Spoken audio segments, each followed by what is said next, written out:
Vamos a continuar hoy con la serie de sermones que venimos desarrollando sobre el Evangelio de Marcos en el capítulo 6, versículos del 14 al 29. Vayan buscando en sus Biblias. A modo de introducción, nosotros podemos ver que en la actualidad existe una gran confusión, tanto en el mundo e incluso en la iglesia, sobre el tema de las emociones.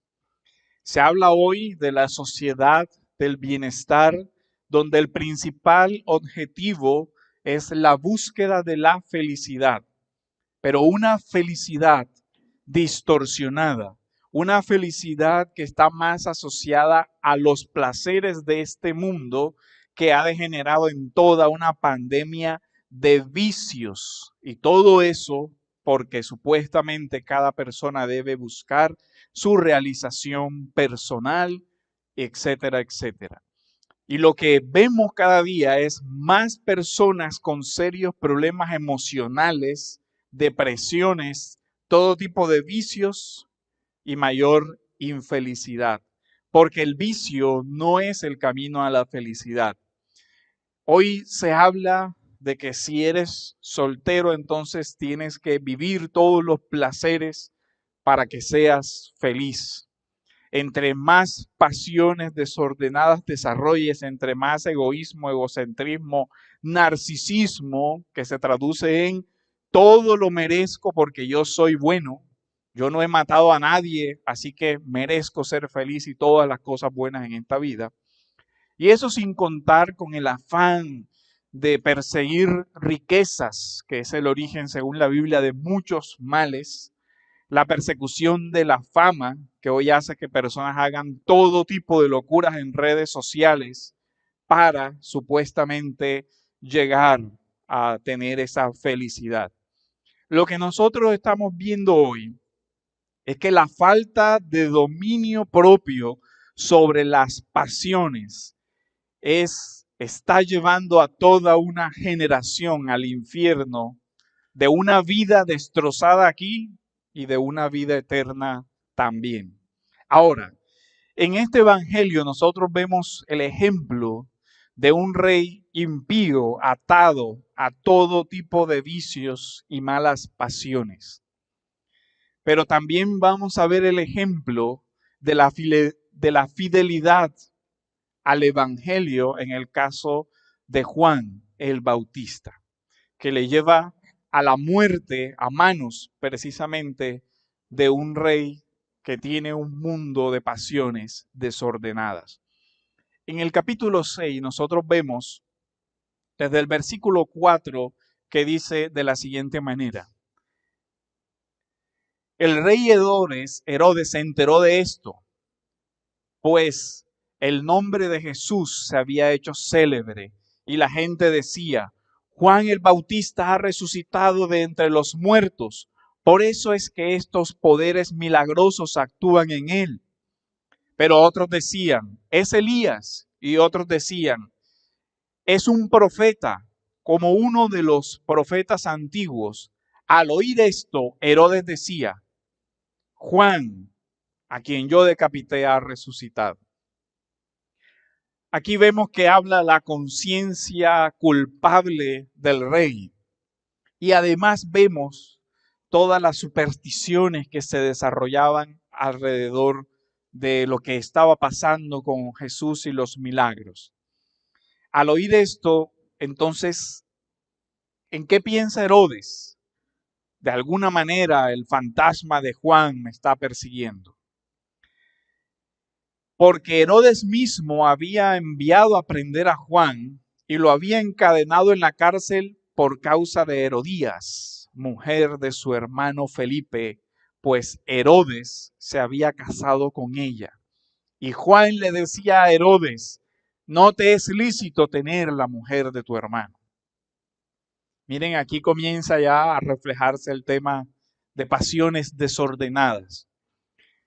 Por su parte, dice el versículo 19, Herodías le tenía rencor a Juan y deseaba matarlo. ¿Por qué? Porque Juan le decía la verdad de su condición y también de su vida desordenada. Dice, pero no podía. Y miren la contradicción de una vida que no tiene un orden interior, porque Herodes le tenía miedo a Juan. Pero ¿miedo en qué sentido? El miedo que tiene el hombre supersticioso a lo sobrenatural, al misterio. El mismo miedo que le tienen hoy cualquier no creyente al brujo, a la hechicera y a todo lo demás, porque no, mejor no me meto con esta persona porque tiene poderes sobrenaturales que pueden hacerme daño. Y pasa en el mundo supersticioso y también en el mundo evangélico con el tema de los brujos. Pero aquí ese temor supersticioso de Herodes le llevaba a no tocar a Juan. Y miren en lo que el texto sigue diciendo. Sabiendo que era un hombre justo y santo, y lo mantenía protegido, cuando le oía, se quedaba muy perplejo, pero le gustaba escucharlo. Y aquí viene, dice, llegó un día oportuno. ¿Para quién? Dice, cuando a Herodes, siendo su cumpleaños, ofreció un banquete a sus nobles y comandantes, a los principales de Galilea, y cuando la hija de Herodías entró y danzó, agradó a Herodes. La expresión aquí agradó tiene orientación sexual. La miró con deseos, con lujuria, y todo parece indicar que el baile no era algo como que muy decente. Dice, entró y danzó, agradó a Herodes y a los que se sentaban a la mesa con él, que todos eran los hombres, sus generales y todo lo demás. Y el rey dijo a la muchacha, pídeme lo que quieras y te lo daré. Y le juró, dice el texto, te daré lo que me pidas hasta la mitad de mi reino.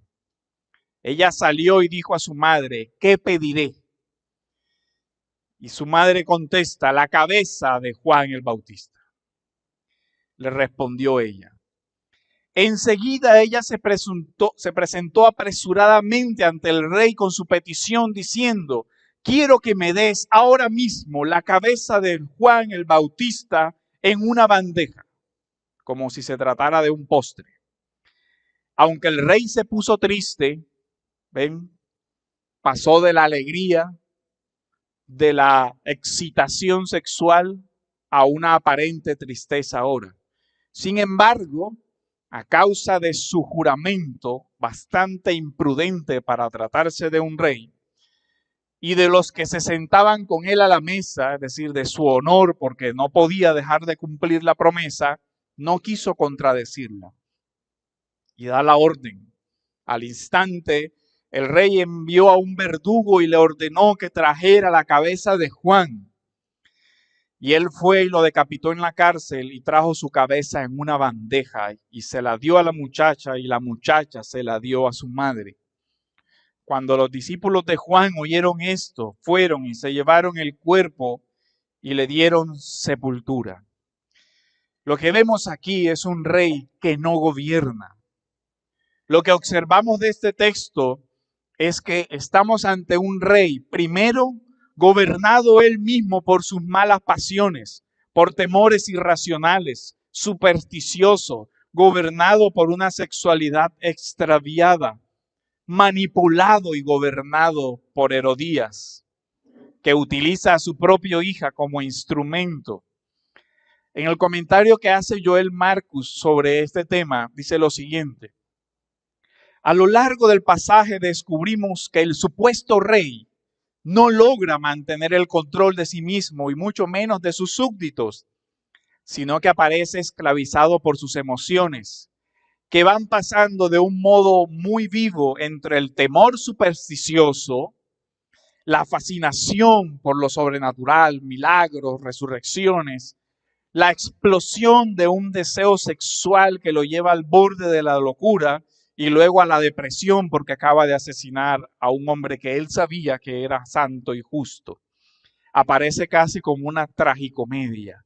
Herodes es alguien que solo parece mandar, mientras que son otros los que determinan sus acciones. Un rey manipulado.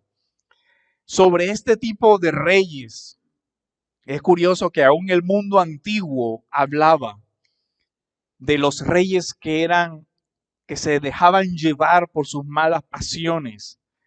Esto lo vemos en los discursos de los estoicos.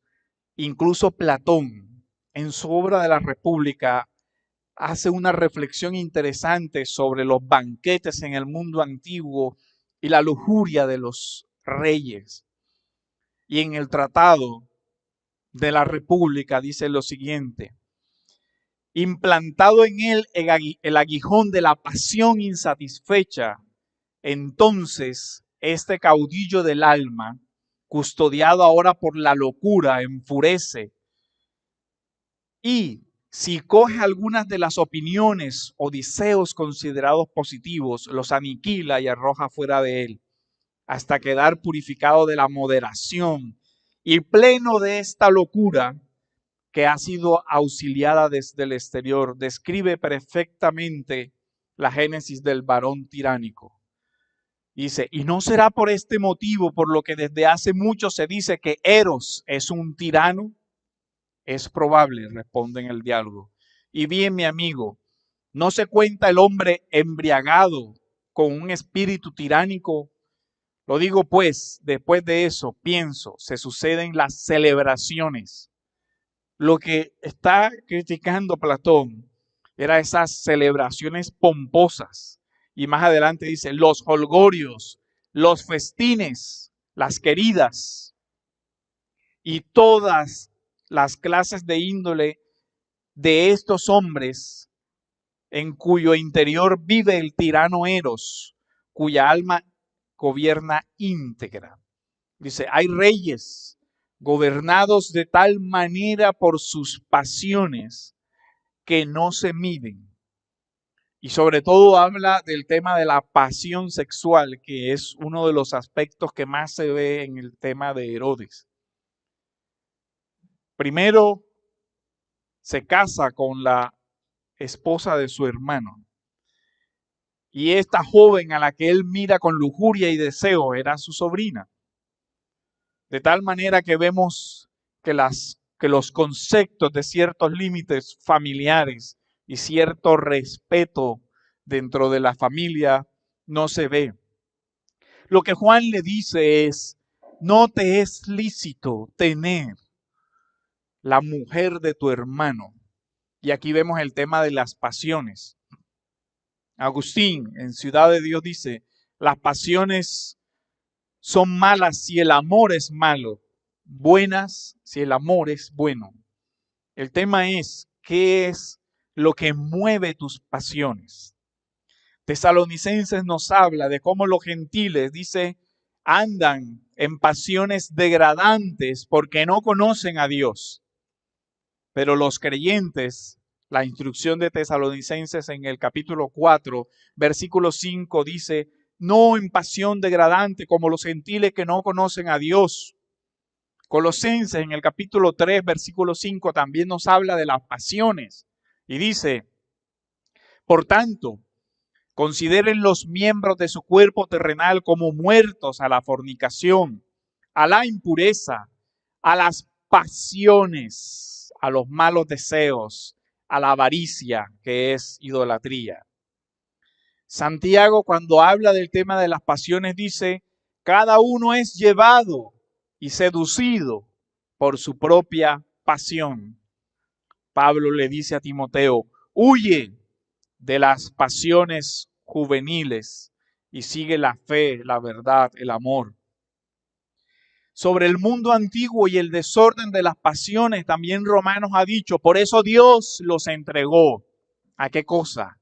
A pasiones degradantes.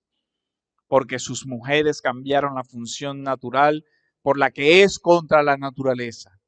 Lo que vemos aquí es que la homosexualidad, el lesbianismo, es la consecuencia de una falta de dominio sobre las pasiones. Ahora, también Romanos 7:5 dice, porque mientras estábamos en la carne, las pasiones pecaminosas actuaban en nuestro cuerpo a fin de llevarnos a la muerte. Pero para el creyente, ¿qué dice el Evangelio? Gálatas 5:24 dice, pues los que son de Cristo han crucificado, ¿qué cosa? La carne con sus pasiones y sus deseos. Sí, hermanos, la Biblia habla mucho del tema de las pasiones y los efectos de las pasiones.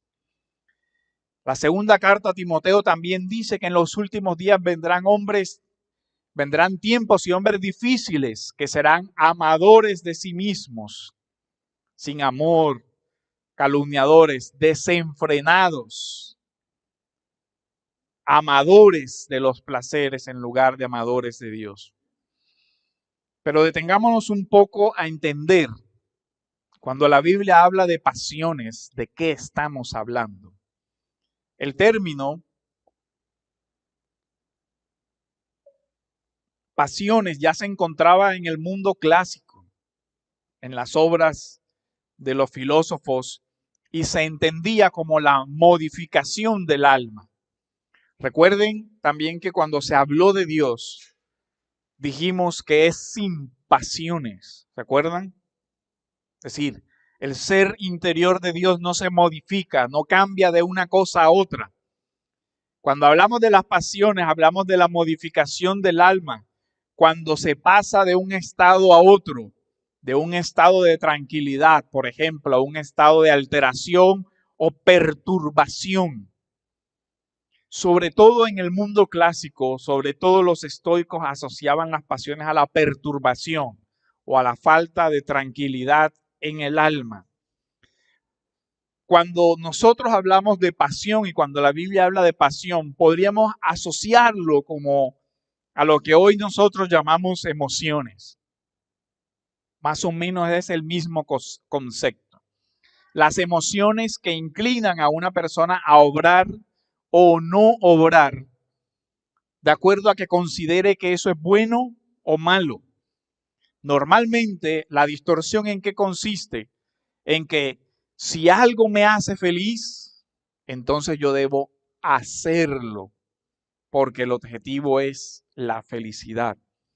Pero lo que está detrás de esa idea muchas veces es que no se distingue entre lo que es bueno y es malo, y tampoco entre lo que son pasiones sanas y lo que son vicios. De tal manera que aquí vemos la confusión. Vemos en el caso de Herodes que la pasión de su sexualidad descontrolada le lleva a hacer una promesa sin medir las consecuencias. Aquí hay varias acciones bien indignas de un rey, comenzando desde la borrachera, la lujuria, entendiendo que la chica era su sobrina, además de la imprudencia de hacer promesas exageradas, guiados por el trago y por el alcohol.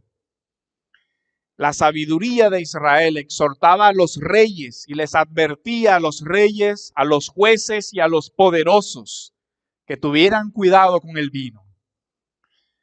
Porque un rey que también muchas veces administraba justicia bajo una borrachera era un peligro.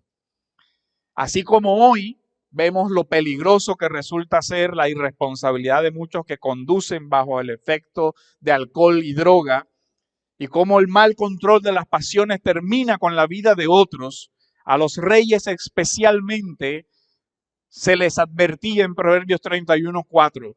No es para los reyes Solemuel, no es para los reyes beber vino, ni para los gobernantes desear bebida fuerte. ¿Usted se imagina a un rey al mando de su ejército en plena guerra borracho? ¿Usted se imagina a un juez que tiene en sus manos la vida de alguien en esa época la sentencia de vida o muerte administrando justicia borracho. Vemos la necesidad de la sobriedad, del gobierno de uno mismo, porque las consecuencias del desorden de las pasiones se traduce en muchas situaciones de vida o muerte. Todo aquello que anule la razón y la capacidad de juicio es peligroso. Por eso, la virtud del ser humano está en lograr aprender a controlar las pasiones y regularlas de acuerdo a la recta razón. Ya vimos todo eso cuando hablamos de las virtudes. La naturaleza de las pasiones es una realidad. Todos nosotros, por diseño divino, tenemos pasiones o emociones y debemos verla como un don que Dios nos dio para disfrutar de muchas cosas. El problema no está en las emociones en sí mismas. El problema está en que hoy esas emociones han sido distorsionadas por el pecado. De tal manera que esta primera claridad, ¿por qué es importante? Porque hay mucho estoicismo disfrazado de cristianismo en las iglesias. ¿Por qué lo digo? Porque el estoicismo decía, como las pasiones son perturbación del alma, hay que desarraigar del alma las pasiones, anular las emociones. Y muchos púlpitos cristianos dicen eso. Usted tiene que sacar de su vida todas las emociones y volverse algo así como un robot y decidir por la estricta razón. Algo así como el señor Spot de Viaje a las Estrellas, ¿se acuerdan? Más o menos ese es el ideal.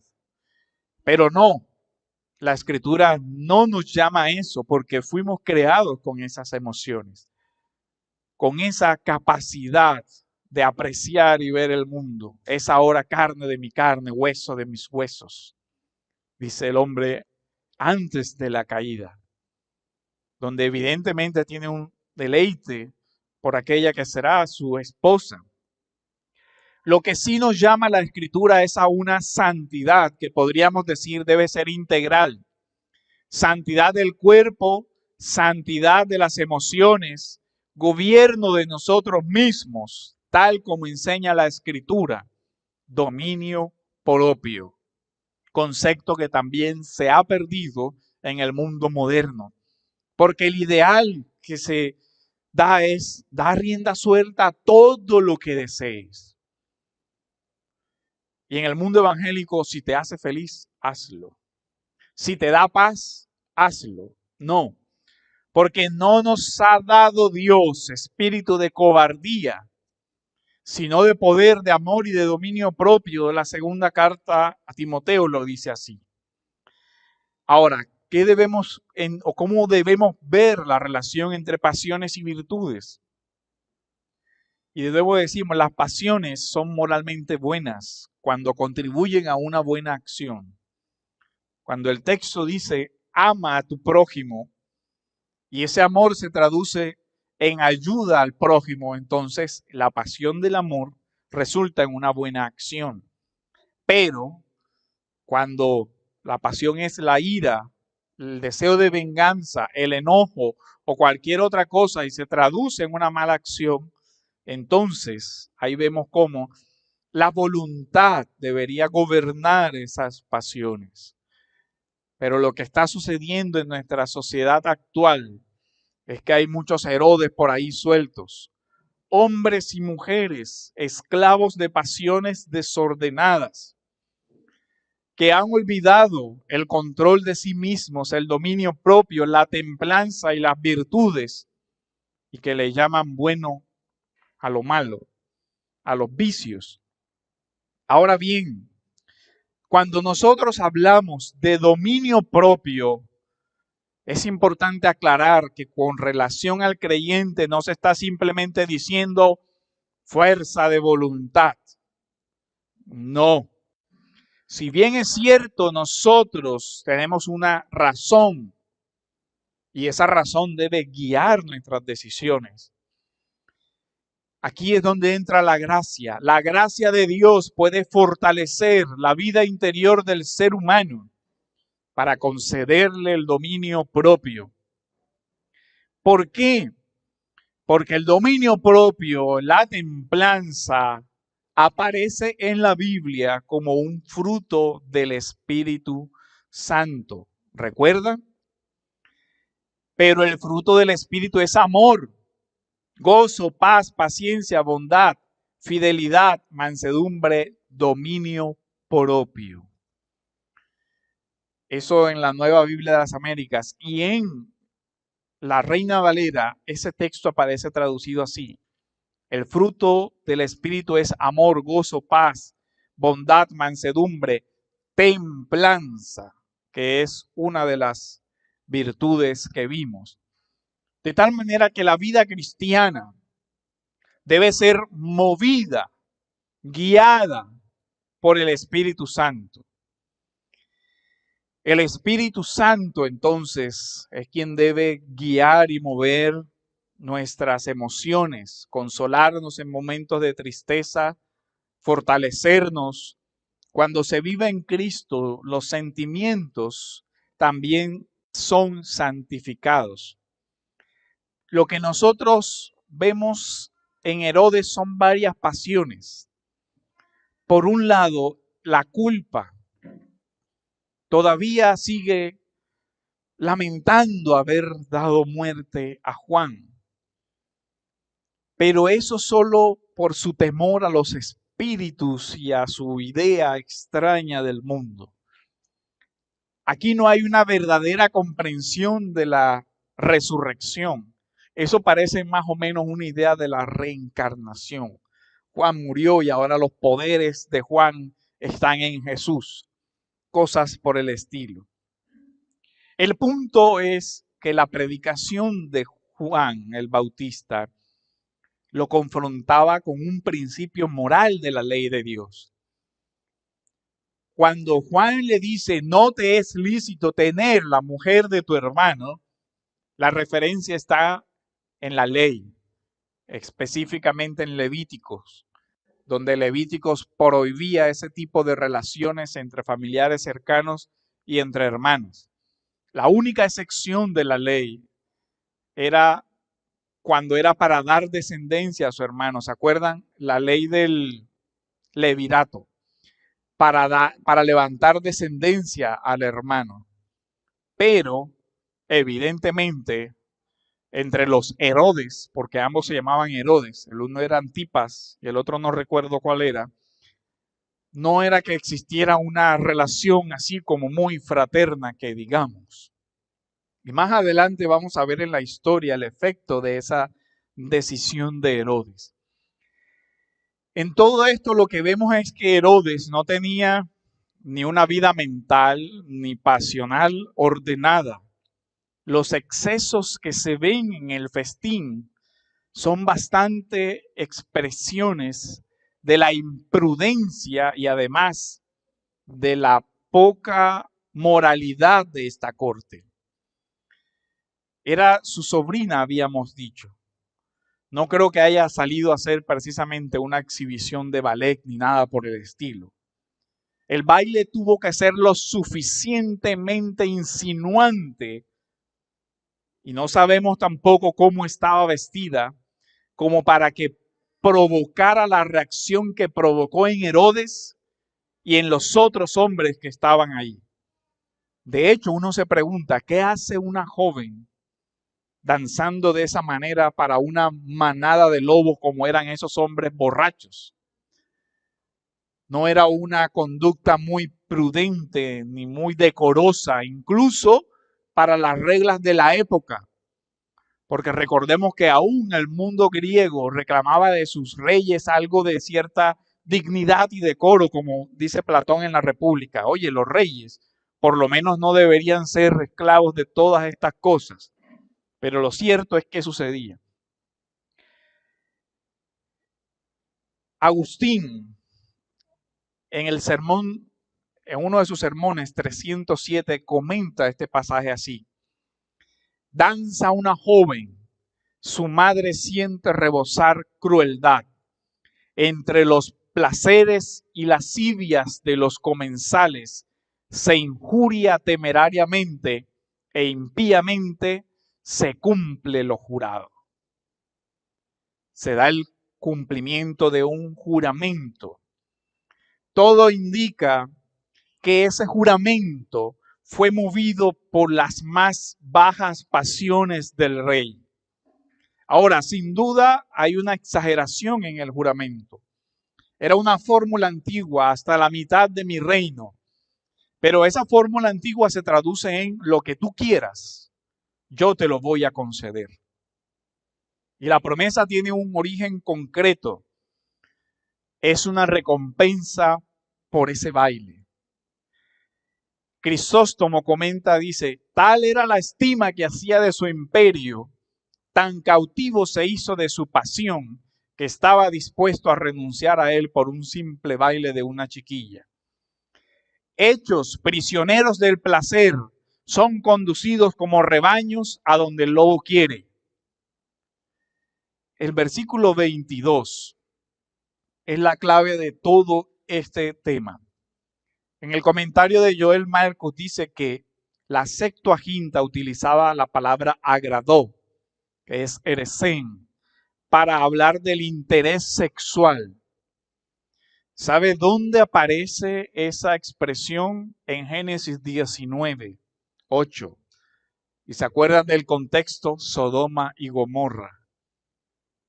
Cuando todos los hombres iban en busca de acostarse con los ángeles. Así que ya más o menos tenemos una idea de qué tipo de agrado es al que nos estamos refiriendo aquí. Además de que el pasaje nos deja ver que la audiencia estaba formada por varones. Y además que la extraordinaria promesa del rey tiene una connotación sexual bastante sugerente. El rey le promete esto como resultado de ese baile erótico. Pero ¿qué aprendemos de todo esto? Lo que la Biblia nos muestra es cómo las pasiones desordenadas terminan asociadas a la muerte. Y no es la primera vez, ¿cierto? Recordemos el mismo rey David. Una pasión desordenada y terminó ¿qué? En la muerte de uno de sus soldados. Y en la muerte de muchos de sus soldados cuando su propio hijo después se rebela contra él y todo lo demás. En la traición de sus propios generales que fueron cómplices de esa muerte. Las pasiones desordenadas, curiosamente esto es algo que también aprendemos del mundo antiguo. Las pasiones desordenadas se asocian, aún en el mundo griego, a la muerte. Canta, oh diosa, la cólera del pélida Aquiles, cólera funesta que causó infinitos males a los aqueos y precipitó al Hades muchas almas de valerosos héroes, desde que se separaron disputando el Átrida, rey de hombres, y el divino Aquiles. La Ilíada. Pero ¿cómo comenzó? Porque un príncipe irresponsable, de acuerdo al mito, llega y rapta a la esposa del rey espartano. ¿Cuántos muertos, dice la leyenda o la mitología, que se derivaron de esa falta de prudencia de ese príncipe? En la mitología vemos a ese príncipe que no fue reflexivo sobre los efectos que sus acciones iban a traer sobre su propio pueblo. También vimos eso en David. También vimos eso en Absalón, cuando con una pasión desordenada dice que se enamora de su hermana. ¿Y en qué termina? En la violación de una joven y en un hermano que tiene la paciencia de 2 años para premeditar el asesinato de su otro hermano, para esperar el momento exacto donde nadie esperaba para asesinar a su hermano en venganza por la ira que le generó el ultraje que se cometió contra su hermana. En todo esto, ¿qué vemos? El común es decisiones imprudentes, guiadas por malas pasiones. Lo que se ha olvidado aquí es la virtud de la templanza. El filósofo latino Cicerón decía sobre la templanza: dominio firme y moderado, impuesto por la razón sobre la concupiscencia y demás ímpetus desordenados. Y Agustín habla de la templanza en estos términos. Función propia de la templanza es reprimir y orientar los deseos que nos arrastran hacia objetos cuya consecuencia nos aparta de la ley de Dios y de los bienes que ella procura. Sin templanza, los hombres se dejan llevar por sus impulsos animales y diabólicos, por la ira, por el resentimiento, por los deseos de venganza. No hay perdón, lo que hay es amargura y no se logra la paz del corazón. Ahora, lo terrible de todo esto es que lo vemos en un rey impío, pero la vida de muchos que asisten a las iglesias están gobernadas por su pasado, por su remordimiento, resentimiento, amargura, falta de perdón y por desórdenes en sus pasiones, pasiones no gobernadas y sujetadas a la palabra de Dios y a la acción del Espíritu Santo. Por eso vemos tantos conflictos y desórdenes en medio de la propia iglesia. Herodías estaba gobernada por una pasión de muerte, por un deseo de matar a Juan. Pero ¿de dónde surge tanto odio y tanto rencor contra este mensajero del Evangelio? ¿Qué vemos en esta mujer? Ira, odio, deseos de venganza. La trama que aparece aquí muestra cómo planificó. Lo más probable es que toda esa danza no fuera más que la maquinación de esta mujer, que conocía al dedillo las malas pasiones de su propio esposo y que las usa contra él para manipularlos. La culpa también, cómo este rey pasa de un estado de euforia a tristeza y todo lo demás. Las pasiones desordenadas, la lujuria desordenada, termina por convertir a hombres en asesinos. Ya lo vimos con el rey David y ahora lo estamos viendo con Herodes, donde gracias a un juramento irresponsable termina con la muerte del profeta. También es interesante ver los efectos de la historia sobre esto. Eusebio de Cesarea, en su historia eclesiástica, cita a Josefo, un historiador judío, sobre el efecto de ese matrimonio de Herodes. Y miren lo que dice. Y de cómo Herodes se casó con ella, a pesar de que era mujer de su hermano, después de repudiar a su primera y legítima esposa, hija de Aretas, rey de Petra, y de separar a Herodías de su marido que aún vivía, menciona también que por causa de ella dio muerte a Juan y promovió una guerra contra Aretas, el padre de la primera esposa, cuya hija había sido deshonrada. Y dice Josefo que en esta guerra, presentada batalla, el ejército de Herodes terminó desbaratado por entero. Y dice Josefo, esa fue el juicio de Dios por haber atentado contra Juan.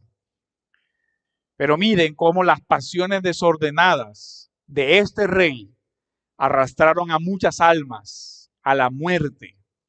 Su propio ejército, que nada tenía que ver con esta situación, terminaron siendo asesinados hombres que no tenían nada que ver en el tema. ¿Y en qué se traduce eso? En huérfanos, en viudas, en miseria para un reino. Todo originado ¿en qué? En la mala conducta y falta de gobierno de un rey. Aunque el rey se puso triste, sin embargo, a causa de su juramento, por los que estaban sentados a la mesa, no quiso contradecirla, dice el texto. ¿Qué está pasando aquí? Entendamos algo también del tema del mundo antiguo. Este era un mundo guiado por un honor. Pero lo que se ve aquí es que Herodes, tratando de conservar su honor por haber hecho un juramento, en lugar de haber aplicado el principio adecuado que era perjurar, es decir, negarse a cumplir su juramento, en perjuicio propio y de su propio honor, termina haciendo algo mucho peor. Termina dándole más importancia a su buen nombre que a la vida de un inocente. Y las propias palabras de Herodes lo condenan, porque él dice que Juan era un hombre justo y santo, y aún así dice, lo maté. Vemos cómo sigue la culpa dándole vueltas al rey.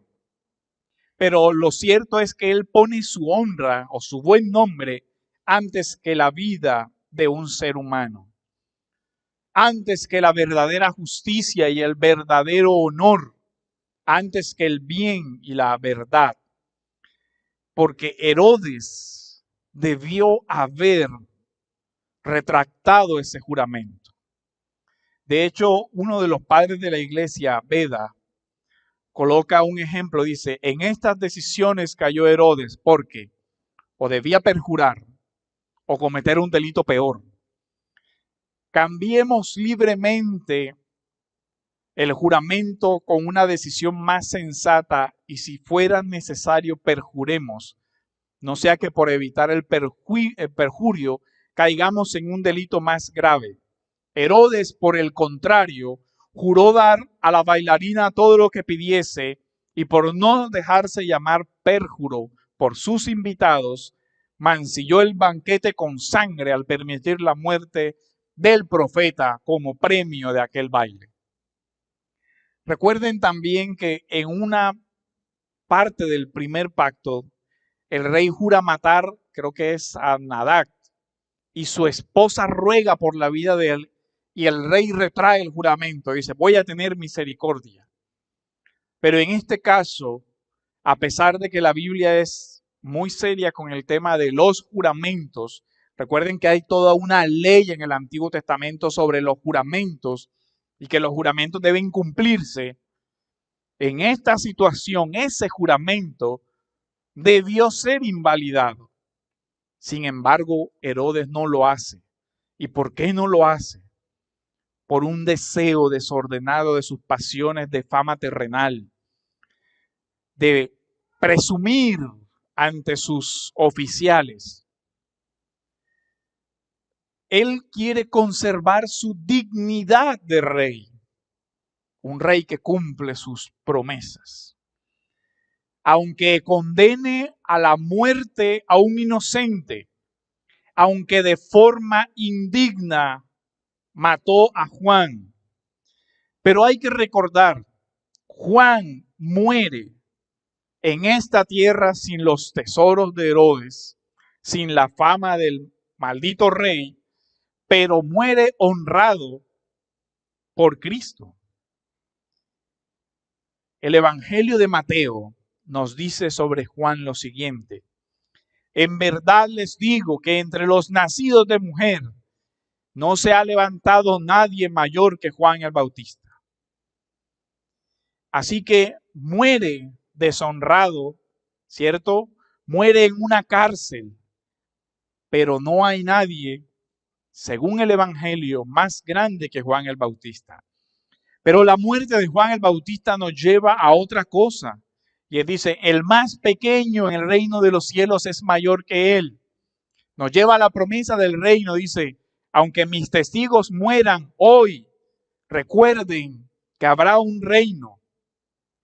Y el texto de Mateo dice, desde los días de Juan el Bautista hasta ahora, el reino de los cielos sufre violencia, como la muerte de Juan, y los violentos lo conquistan por la fuerza, porque todos los profetas y la ley profetizaron hasta Juan. Y si quieren aceptarlo, él es el Elías que había de venir, y el que tiene oídos para oír, oiga. El contraste es bien interesante entre un rey injusto y el rey del que Juan proclama que sí es un rey justo. Aquí tenemos un rey cuyo gobierno injusto carece de toda justicia, pervierte la justicia y deja que las decisiones de su reino queden en manos de una mujer manipuladora y de una niña malcriada y seductora. En este relato también vemos la crueldad, la banalidad de la maldad humana. La filósofa judía Hannah Arendt desarrolló un concepto que se llama la banalidad del mal. Cuando en el juicio de Eichmann, ella vio cómo él decía con toda la tranquilidad, a mí me encargaron hacer un trabajo eficiente y lo hice bien. A mí me dijeron que organizara los hornos, me dijeron que hiciera esto y yo obedecí órdenes. ¿Por qué se me está juzgando? Yo simplemente hice bien mi trabajo. Así, con toda la tranquilidad del mundo, el que organizó el holocausto se defendió. Y esta filósofa dice, ¿qué es lo terrible de todo esto? Que esta gente ve lo que hicieron como si fuera cualquier cosa. Y ella dice, la banalidad del mal. ¿Y en qué se ve eso? En esta muchacha. Con toda la tranquilidad del mundo va ante su madre y le dice, ¿qué voy a pedir? Y su madre le contesta con toda la naturalidad del mundo, pide la cabeza de Juan. Y uno casi que se la imagina así como cuando los niños entran danzando y brincando para pedir el regalo que le van a dar. Quiero que me traigas aquí la cabeza de Juan. Esta joven estaba hablando de la vida de alguien, como si se tratara de un juego, como si se tratara de quitarle la cabeza a la muñeca. Esto es a lo que el ser humano es capaz de llegar cuando las pasiones desordenadas gobiernan. ¿Qué motivó a esta joven? ¿El deseo de reconocimiento de su madre? O quién sabe, todas las intrigas de palacio a ella le parecían divertidas y le parecía juego mandar a matar a alguien porque de alguna manera algo le satisfacía todo eso. Ahora el contraste es, recordemos el sermón anterior sobre Marcos. Dios envía a sus discípulos como ovejas entre los lobos, solo con un bastón y confiando en la providencia. A las categorías del reino de los cielos no pertenecen la intriga, el capricho o el poder terrenal, sino la fuerza de la razón y la verdad de la palabra. ¿Qué vemos nosotros aquí? Vemos cómo es la palabra de Dios la que puede transformar este mundo que está oscurecido por la banalidad del mal. Pero lo que nosotros vemos es que nuestra sociedad ha perdido la importancia del dominio propio y de la prudencia en las promesas y en las acciones. A este mundo se le ha olvidado lo que Pablo dice en Tito 2:12, enseñándonos que negando la impiedad y los deseos mundanos vivamos en este mundo sobria, justa y piadosamente. Por el contrario, lo que nosotros vemos hoy es una sociedad cada día más impulsiva, que toma con ligereza las promesas y las palabras. Pero el Evangelio le dice al creyente que tú sí seas sí, que tú no seas no. Y obviamente que no jures en vano. Aquí lo que nosotros vemos es la pérdida de la moderación. Lo que vemos en Herodes es ideas distorsionadas sobre el honor, sobre cumplir promesas que lo hacen asesinar a un inocente. Lo que nosotros por contraste vemos en Juan y en los discípulos es que nosotros debemos ser fieles a la palabra de Dios en un mundo esclavizado y guiado por malas pasiones. El relato de Marcos nos enseña el costo del discipulado. Para Juan terminó en ser decapitado, pero para muchos otros terminó en el circo romano, terminó en las fieras, terminó en la horca, terminó en la hoguera. La lista de los mártires que ha dejado este mundo sujeto a sus pasiones es muy extensa.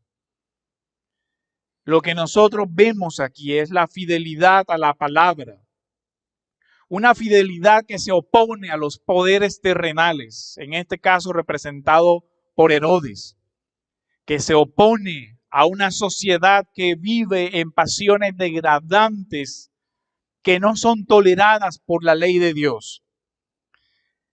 Un evangelio que llama a que el hombre se arrepienta, pero lo que vemos hoy es hombres con corazón dividido como un Herodes, supersticiosos que dicen ser creyentes, sujetos a la manipulación, que se dejan manipular, personas pasivas ante la maldad y ante el odio. El contraste es entre los verdaderos fieles a la palabra, aquellos que han puesto por encima del capricho de los poderosos su propia vida, porque no se buscan tesoros terrenales ni fama terrenal. La fidelidad a la palabra es algo que se exige. La felicidad para muchas personas es el objetivo de su vida, pero para un creyente debe ser la virtud a ser fiel al verdadero rey. En Herodes vemos a un rey esclavo de los placeres, de la buena mesa, de los buenos vinos, de los cuerpos de mujeres, que sin darse cuenta se ata con palabras para quedar en el texto sagrado registrado como un cobarde, asesino, manipulado, un pusilánime que no es dueño ni de sí mismo. Pero en contrario, en la aparente derrota de Juan vemos la victoria de la fidelidad al verdadero rey. No a un rey impío, sino a un rey justo. En contraste a la impiedad de Herodes, vemos la fidelidad de Juan hasta el final a su propio rey. Dice que Herodes temía a Juan porque era un hombre santo y justo. Miren que en otro juicio, el juicio de Jesús, en Mateo 27, 18 al 20, otro juez, otro rey, usa palabras parecidas. Este hombre es justo, refiriéndose a Jesús. Pero aún así, también lo mata. Dice en Mateo, porque él sabía que lo habían entregado por envidia. Y estando Pilato sentado en el tribunal, su mujer le mandó aviso diciendo, miren hasta los contrastes aquí, mientras de un lado está Herodías incentivando la muerte de Juan, la mujer de Pilatos le dice, no tengas nada que ver con ese justo, porque hoy he sufrido mucho en sueños por causa de él. Pero los principales sacerdotes y los ancianos persuadieron a las multitudes para que pidieran a Barrabás y dieran muerte a Jesús. Pero lo irónico del tema es que el juez, el rey, dice, ningún mal ha hecho. Pero también vemos que este rey deja morir a un inocente en manos de injustos, en manos de una turba manipulada, de una turba a la cual le movieron las pasiones para que en ideas de una libertad terrenal pidieran la libertad de un asesino. Vemos entonces cómo cuando se juega con las pasiones de un pueblo, ese pueblo se termina convirtiendo también en un asesino. Pero vemos que aquí lo curioso del tema es que Pilatos hace un juicio justo en el sentido de que dice, este hombre es inocente.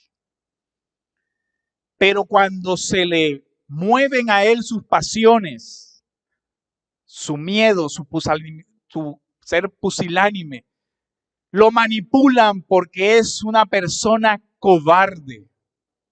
Si tú no lo matas, a pesar de que sabes que eres inocente, entonces tú no eres amigo del emperador. ¿Qué hay ahí? Mi honra, mi comodidad, mi placer.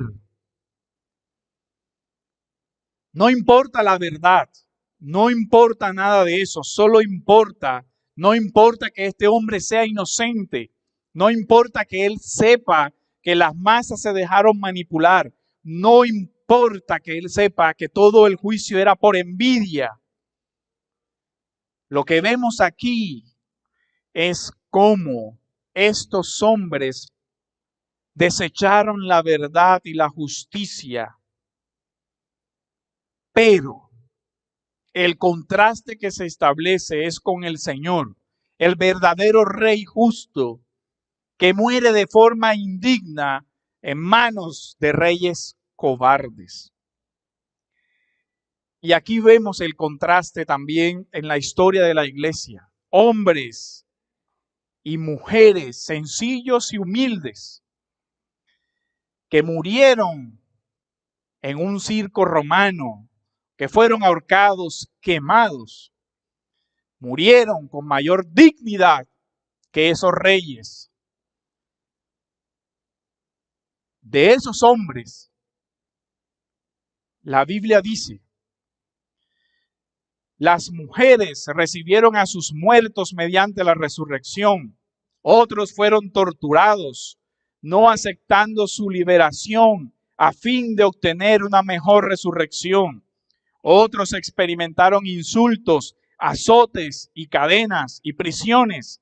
Fueron apedreados, aserrados, tentados, muertos a espada. Anduvieron de aquí para allá cubiertos con pieles de oveja y cabras, destituidos, afligidos, maltratados, de los cuales el mundo no era digno, errantes por desiertos y montañas, por cuevas y cavernas.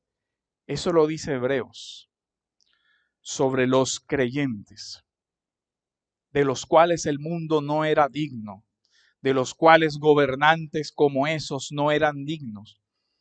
Pero hay un rey que sí gobierna y que no es manipulado.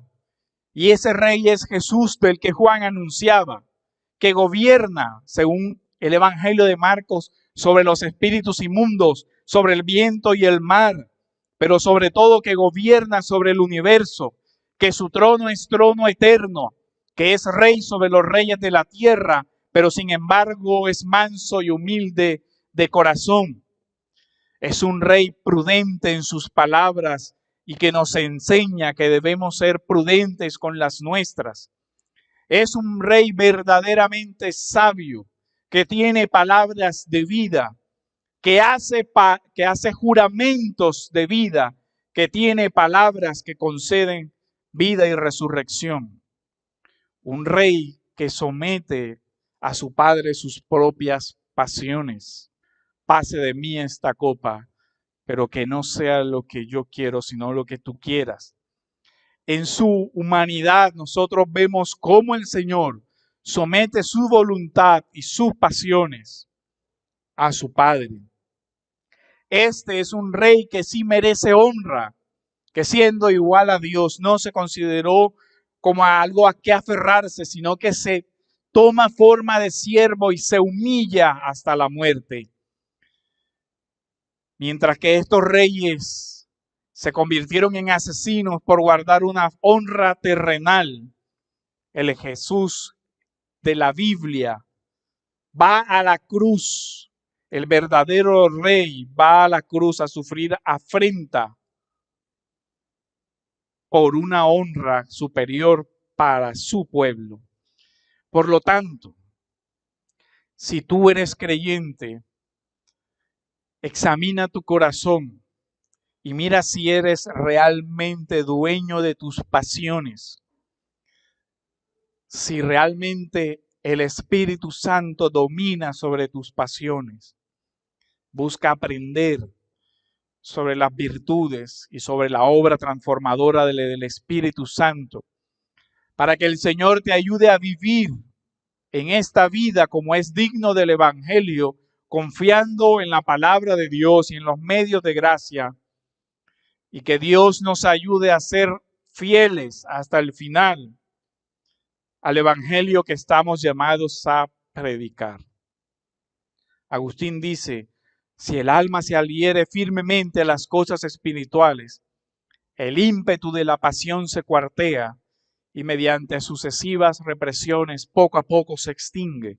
Seguirlo es darle más fuerza, frenarlo no es suprimirlo, sino disminuir su poder.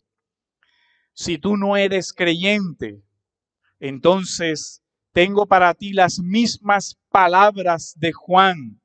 Arrepentíos y creed en el Evangelio. Arrepentíos para el perdón de sus pecados. Y escucha la palabra de aquel que Juan anunció, las palabras de Cristo. Después de que Juan había sido encarcelado, vino a Galilea predicando el Evangelio de Dios, diciendo: el tiempo se ha cumplido, decía, el reino de Dios se ha acercado. Crean en el Evangelio. Si sigues esclavo de las pasiones de tu carne, morirás. Y morirás siendo un esclavo indigno a las pasiones de esta vida. No conocerás la verdadera felicidad ni en esta vida ni en la venidera, porque lo que te espera es una eternidad de dolor. Arrepiéntete, es la palabra del Evangelio. Amén.